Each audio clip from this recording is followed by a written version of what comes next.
ये कहानी 17वीं सदी की है, जहाँ एक अमीर और खानदानी लड़का अपने परिवार के साथ खुशी से जिंदगी बिता रहा था। लेकिन उसकी जिंदगी तब बदल जाती है जब एक खतरनाक जादूगरनी उसे श्राप देकर एक भयानक रूप में बदल देती है और फिर उसे कब्र में जिंदा दफना देती है। पर 200 साल बाद अचानक एक दिन वो अपनी कब्र से आजाद हो जाता है और इस बदलती हुई दुनिया में लौट आता है। मगर कैसे वो लड़का 200 साल तक कब्र में जिंदा रहा और किस लिए उसे जादूगरनी ने श्राप दिया था, देखेंगे हम आज की इस कहानी में। तो कहानी शुरू होती है साल 1760 के समय को दिखाते हुए, जहां हम कॉलिन परिवार को देखते हैं, जिसमें सिर्फ 3 लोग होते हैं। इस परिवार में अपने माँ बाप के साथ सिर्फ एक छोटा लड़का होता है जिसका नाम है बारनबास। वो बहुत ही अमीर होते हैं क्योंकि बारनबास के पिता का समुद्र में फिशिंग बिजनेस होता है और उन्होंने अमेरिका से कुछ दूर समुद्र के पास एक टाउन बसाया जिसका नाम था कॉलिन्सपोर्ट। आगे हम देखते हैं कि बारनबास के पिता उसे समझाते हैं कि सबसे बड़ी दौलत परिवार है, इसलिए हमेशा अपने परिवार का ख्याल रखना।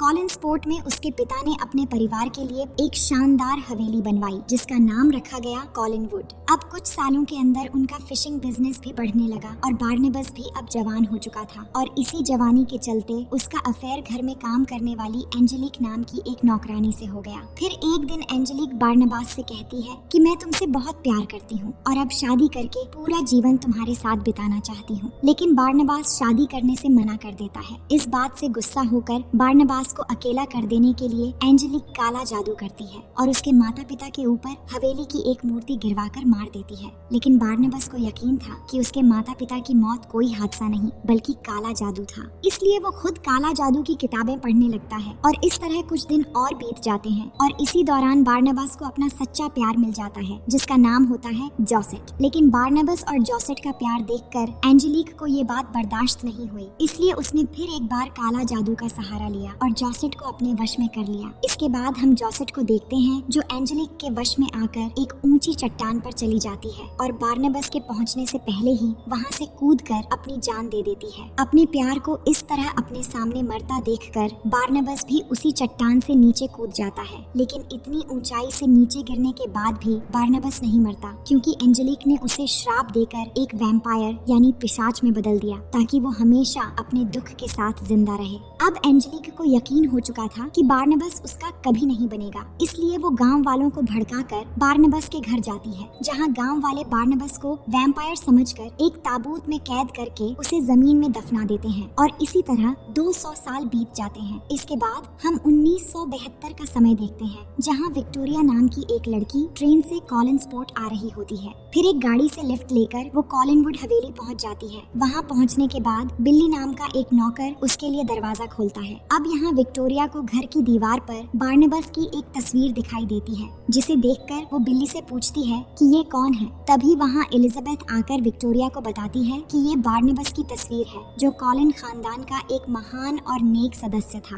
अब यहाँ हम जान पाते हैं कि एलिजाबेथ भी कॉलिन परिवार से है और उसने अखबार में ये छपवाया था कि उसे एक टेकर की जरूरत है जो डेविड का ख्याल रख सके। एलिजाबेथ बताती है कि इतने बड़े हवेली में अब बस कुछ ही लोग रहते हैं, जहाँ मैं और मेरी बेटी कैरोलिन, मेरा भाई रॉजर और उसका बेटा डेविड। जिस पर विक्टोरिया एलिजाबेथ से डेविड की माँ के बारे में पूछती है तो वो बताती है कि समुद्र में डूबकर डेविड की माँ की मौत हो गई थी। लेकिन इस बात को डेविड आज तक मान ही नहीं पाया। उसे लगता है कि वो अपनी माँ को देख पाता है और उनसे बात भी करता है। इसके बाद वो विक्टोरिया को अपनी बेटी कैरोलिन से भी मिलवाती है। कैरोलिन असल में थोड़ी शरारती और जिद्दी टाइप की लड़की होती है। अब रात में डिनर के समय एलिजाबेथ विक्टोरिया को डेविड के पिता रॉजर से मिलवाती है और साथ ही डिनर टेबल पर एक साइकियाट्रिस्ट डॉक्टर जूलिया भी आती है। दरअसल डेविड अभी भी अपनी माँ को देख सकता है, जिस पर एलिजाबेथ को लगा कि उसे एक साइकियाट्रिस्ट की जरूरत है, इसलिए उसने डॉक्टर जूलिया को डेविड की थेरेपी के लिए बुलवाया था, जो 3 साल से इधर ही रहकर डेविड का इलाज कर रही है। इसी बीच विक्टोरिया को कुछ दूर पर कोई नजर आता है जिसने सफेद चादर ओढ़ रखी थी। असल में डेविड यहाँ विक्टोरिया को डराने आया था, पर वो नहीं डरी। अब आगे हम विक्टोरिया को देखते हैं जो कमरे में अपने कपड़े ठीक कर रही थी। तभी वो देखती है कि कमरे के सामने कोई चादर ओढ़कर खड़ा है, तो उसे लगा कि डेविड उसे फिर से डराने आया है, इसलिए वो चादर को हटाने जाती है। लेकिन चादर हटाते ही वहाँ जोसेट की आत्मा होती है जो विक्टोरिया को बताती है कि वो आ रहा है।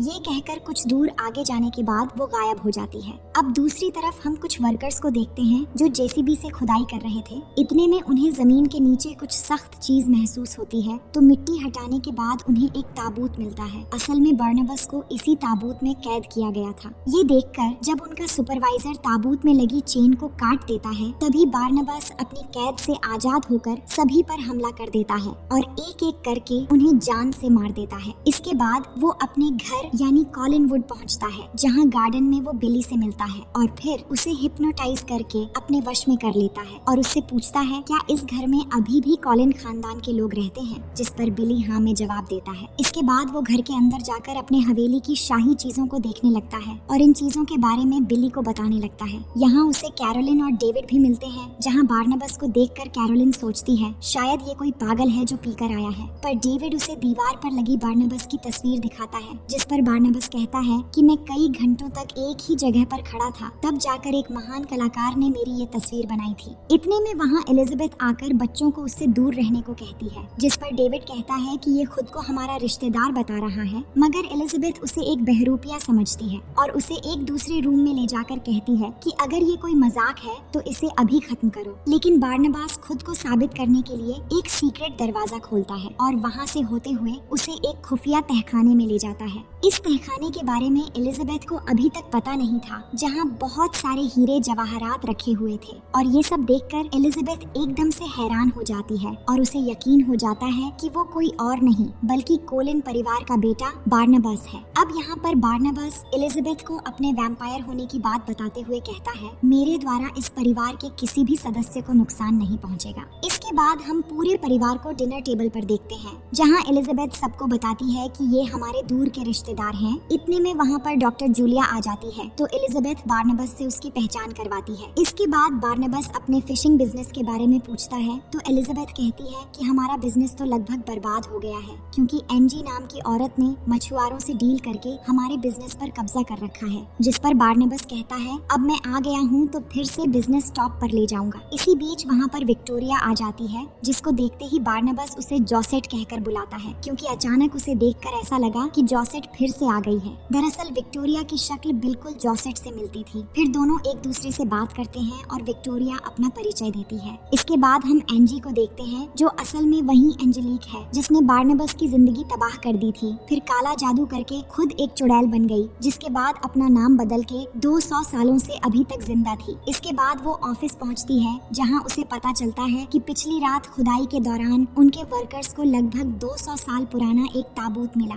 जिसके बाद किसी ने उन सभी वर्कर्स को बहुत बेरहमी से मार दिया। ये सुनते ही एंजेलिक शॉक्ड हो जाती है और उस जगह पहुंचने के बाद उसे पूरा यकीन हो जाता है कि बारनबास आजाद हो गया है। इसके बाद वहां से निकलकर सीधा कॉलिनवुड पहुंचती है, जहां वो एलिजाबेथ से बात करने लगती है। इतने में बारनबास आकर जब उससे हाथ मिलाता है तो उसे एहसास हो जाता है कि यही एंजेलिक है। जिसके बाद बारनबास उसे एक दूसरे रूम में ले जाकर फिशिंग बिजनेस के बारे में बात करता है तो वो कहती है अब ये बिजनेस मेरा है और तुम जान गए होगे कि मैं कौन हूँ। जिस पर बारनबास कहता है कि हाँ मैं जानता हूँ, तुम वही चुड़ैल हो जिसने मेरा सब कुछ तबाह कर दिया था। मैं तुम्हें काला जादू के जुर्म में अंदर करवा दूंगा। वो कहती है तुम ऐसा कुछ भी नहीं कर सकते, तुम पर कोई भी यकीन नहीं करेगा, क्योंकि मैं 200 सालों से अलग अलग रूप लेकर इस समाज में बहुत इज्जत से जी रही हूँ और कॉलिन्सपोर्ट अब मेरा है। अब उसके जाने के बाद बारनबास एलिजाबेथ को एंजेलिक के बारे में सब कुछ बता देता है कि ये वही चुड़ैल है जिसने मेरे माता पिता और मेरा प्यार सब कुछ छीन लिया और मैं कुछ भी नहीं कर पाया। जिस पर एलिजाबेथ उसे मोटिवेट करती है कि तुम वापस से अपना बिजनेस खड़ा कर सकते हो और अपने परिवार को फिर से एक ऊंचे मकाम पर ले जा सकते हो। इसके बाद बारनबास सबसे पहले अपने हवेली की रेनोवेट करवाता है और दीवारों पर खूबसूरत पेंटिंग्स बनवाकर अपने हवेली को फिर से शानदार बना देता है। फिर अपने बिजनेस को बढ़ाने के लिए बिली को साथ लेकर कुछ बड़े बड़े मछुआरों से मिलता है और उन्हें हिप्नोटाइज करके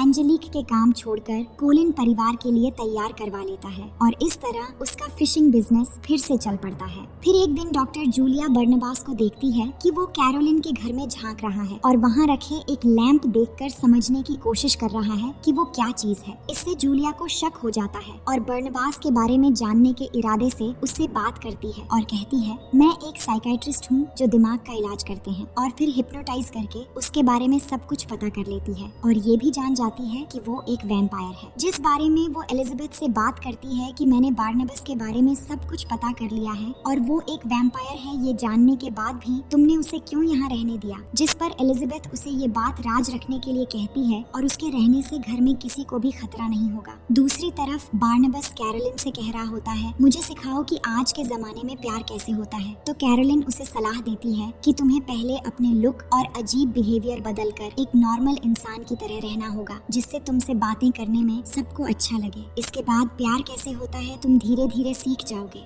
अगले दिन हम डॉक्टर जूलिया को बरनाबस का खून निकालते हुए देखते हैं, क्योंकि उसने बरनाबास को यकीन दिला दिया था कि वो उसका सारा खून निकालकर उसके अंदर इंसानी खून डाल देगी, जिससे वो वापस इंसान बन जाएगा। अगले सीन में हम समुद्र के किनारे बारनाबास और विक्टोरिया को एक साथ देखते हैं, जिन्हें देखकर लग रहा था कि वो दोनों एक दूसरे को पसंद करने लगे हैं। आगे देखते हैं कि एंजेलिक अपने बिजनेस के सभी बोर्ड मेंबर्स के साथ मीटिंग में थी, जहां सब उसे बताते हैं कि हमारा बिजनेस धीरे धीरे नीचे गिरता जा रहा है, क्योंकि बारनाबास ने नई शुरुआत की है और ज्यादातर लोग उसके लिए काम कर रहे हैं। इसके बाद वो अपने लोगों से कहती है, बारनाबास के साथ मेरी मीटिंग अरेंज करो। अब शाम को बारनाबास आकर एंजेलिक से मिलता है, जहां वो उसे एक चेक देकर कहती है कि तुम ये पैसे लेकर फिशिंग बिजनेस छोड़ दो। पर बारनाबास ऐसा नहीं करता है, तो एंजेलिक उसके पास जाकर रिझाते हुए साथ में मिलकर बिजनेस चलाने का ऑफर देती है, लेकिन वो फिर भी तैयार नहीं होता, क्योंकि एंजेलिक ने उसके साथ जो किया वो ये चीज कभी नहीं भूल सकता था। इधर विक्टोरिया को रात के समय एक सपना आता है, जिसमें वो अपने बचपन को देखती है। दरअसल उसे बचपन से ही जोसेट की आत्मा दिखती थी और वो उससे बातें भी करती थी, पर उसके माँ बाप उसे समझ नहीं पाए और पागल समझकर उसे मेंटल हॉस्पिटल भेज दिया। तभी उसकी नींद खुल जाती है और अपने सामने उसे जोसेट की आत्मा दिखाई देती है, जिसे देखकर वो उसके पीछे जाने लगती है। पर वो आत्मा आगे जाकर हवेली में लगे झूमर के ऊपर से ठीक उसी तरह कूद जाती है जिस तरह उसने आत्महत्या किया था। अब दूसरे दिन बारनाबास सबकी सहमति से घर में एक पार्टी रखवाता है, जिसमें वो शहर के बहुत सारे लोगों को इनवाइट करता है। लेकिन पार्टी जब चल रही थी, तभी बारनाबास देखता है कि डेविड एक रूम के बाहर खड़ा है और कहता है उसके पिता ने किसी को अंदर जाने से मना किया है। तो वो समझ जाता है कि अंदर कुछ गड़बड़ चल रहा है।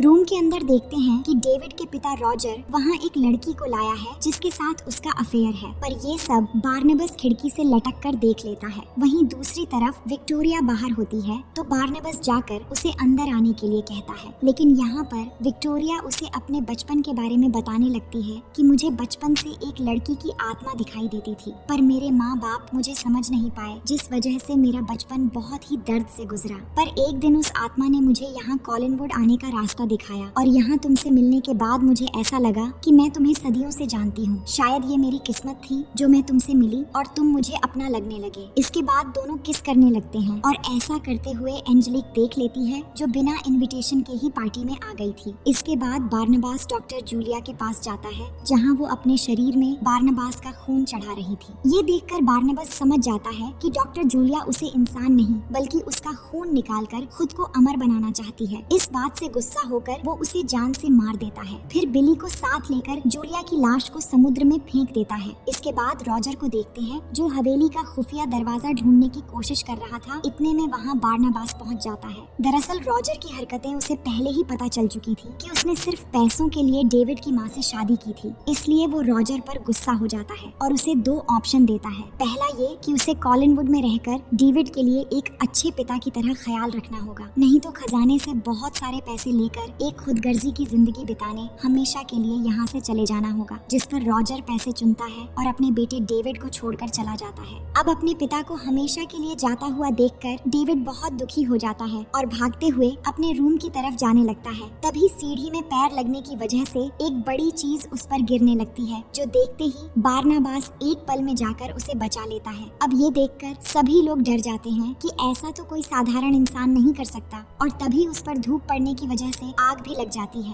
पर बिली उस पर पानी डाल देता है, यानी कि अब बाकी सबको पता चल जाता है कि बारनाबास एक वैम्पायर है। ये देखकर सभी वहाँ से चले जाते हैं और विक्टोरिया भी समझ जाती है कि बारनाबास कोई इंसान नहीं है, इसीलिए वो भी उससे दूर हो जाती है। इसके बाद बारनाबास एंजेलिक के पास जाकर उसे श्राप से मुक्ति करने के लिए कहता है, लेकिन एंजेलिक इसके लिए मना कर देती है और उसे दो ऑप्शन देती है कि वो उसके साथ बिजनेस करके एक प्रेमी की तरह रहे, नहीं तो वो फिर से ताबूत में उसे हमेशा के लिए कैद कर देगी। ये सुनकर बारनाबास मना कर देता है, लेकिन एंजेलिक उसे बातों बातों में उकसाकर डॉक्टर जूलिया के बारे में पूछती है, क्योंकि वो जान चुकी थी कि बारनाबास ने डॉक्टर जूलिया का मर्डर किया है। तो गुस्से में आकर बारनाबास भी बोल देता है कि हाँ, मैंने ही डॉक्टर जूलिया को मारा है। पर बाहर निकलते ही वो अपने जादू के जरिए बारनाबास को फिर से ताबूत में कैद करके उसके पूरे शरीर जंजीरों से बांध देती है। फिर अपने आदमियों के साथ बारनाबास को ले जाते समय उसकी फिशिंग फैक्ट्री को भी आग लगवा देती है। इसके बाद बारनाबास को ले जाकर ताबूत समेत समेत उसे घने जंगल के एक टूटे फूटे घर में रखवा कर वहाँ से चली जाती है। अब उनके जाते ही वहाँ डेविड आ जाता है, जिसे उसकी माँ की आत्मा ने भेजा था, और वो आकर बारनबास को आजाद कर देता है। वहीं दूसरी तरफ फिशिंग फैक्ट्री में आग लगने की वजह से वहाँ पर पुलिस और बहुत सारे लोग भी जमा हो गए थे। इतने में एंजेलिक पुलिस के पास पहुंचकर माइक के जरिए सभी लोगों को बारनबास की रिकॉर्डिंग सुना देती है, जिसमें बारनबास ने डॉक्टर जूलिया की मर्डर वाली बात कबूल किया था और पुलिस को बताती है कि बारनबास एक कातिल है और सबसे बड़े गुनहगार उसके घर वाले हैं, जिन्होंने इस बात को छुपाने की कोशिश की। इसके बाद वो पुलिस वालों को लेकर कॉलिनवुड पहुंच जाती है, जहां बारनबास पुलिस के सामने आकर कहता है, मुझे जो भी सजा दी जाएगी मंजूर है।